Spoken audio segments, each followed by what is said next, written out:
Oh, hello. Hi. Link link post na tu atang khan har sat na nei kha. Ithil ron sai hi setting hi the mangai khop maya WhatsApp hi country lokong chenga deal recorder hian hei ithuron je hi hepa hi misual takani kan group ati chevek iron tia karon chan na khai lo hmuam o deal recorder atanga intro lo chuan ziak chuan array ani a buai thla ka hei in group ati che dan chu han sei la karon ti a group ven him dan ka hriat ka lo thil veng che karon ti ni lo hmuam o hei hi tuna I ommek na hi link post na pahni na ni link post na hi pakhat na le pahni na ka siam to chuan helai khani har sat na kha he group a hian kan hrilang chenga hei midang member dang te pon an khongai khop mai che a ithuran sei hi hei kan thian pakhat hianin hei mk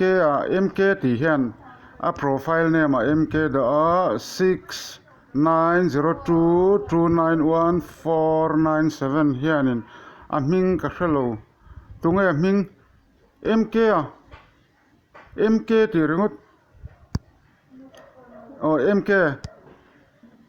mk ingei ni ka hrelo helai I profile ka zuklu chil lova an group ta hianin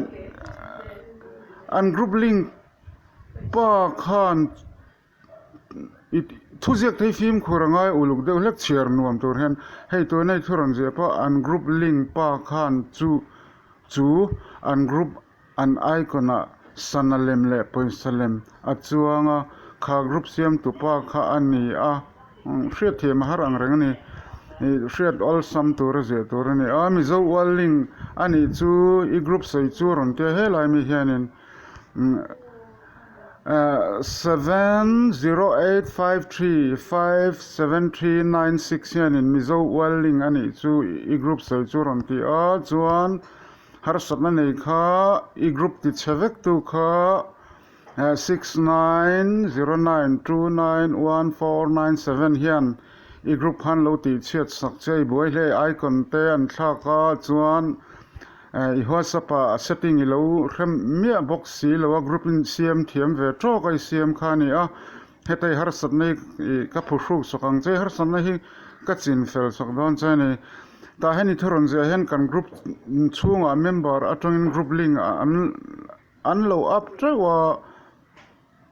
kamufa kan buai kan group ming te atidang lama group ming ti kha group subject ani group ming kha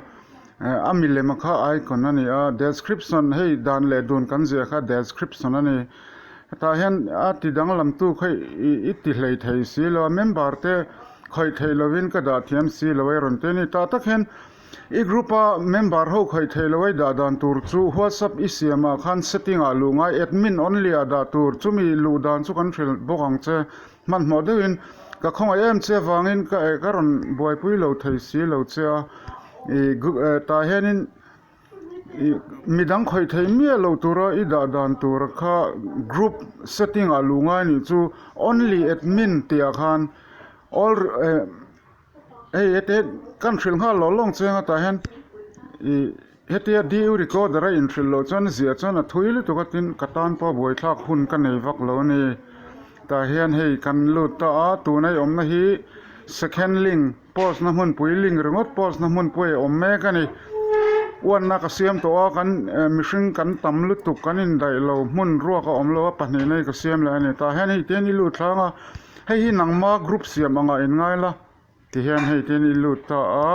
hei ka kok ze lang timing hian record timing hian group setting ti hi hmuem hei te hi ta hian I lu don ni hei mute notification custom notification ti heti om thla hian a he ta hnoi ber group setting a hen I lu tang ten I zu click anga ta hian edit group information ti hi oma send message ti om le a pathum na edit group admin ti om le ta ni heng song hi hriat lo kan nei lo ma ro chi har san na ber pakhat hi hun kan nei tam lo ka man mo tu na po edit group information a hen I lu tang ti hian I zu click ang ta hian hei edit group information who can change this group subject icon and description hei ta tak hian ni all participate na hen I da tlat tani ta hian all participate nei da chuan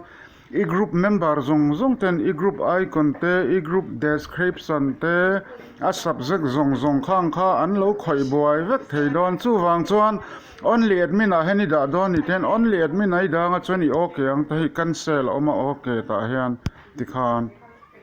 i okay mi ang ti khan chuan i buai to lawang nangma le i admin te chuin e group chu an khoi dang lam thei to ang i subject te nge i subject ba ka khan i icon te i description je te dan le doni je zong kha nangma ba ka nangma ina admin ai da te chuin only admin chuin an khoi buai thei to ang o chu i hrethiam thengem o ti hian hrethiam ol sam tur berin di recorder in he a video in ka ron da ni a khata ila hrethiam lo ni chon he ka private a hian ka number a hian private in i har sabna chu meron zo don group a lutin hei midang te pon an han ti clear an khongai cha a zonga sa in ka seivek sang lo he tam lu tuk zo na te po tama maro chu hun ol ka nei lo kha te kha ni pho draw se ka man lo em o min lo thathem la o kan diu recorder chu kha du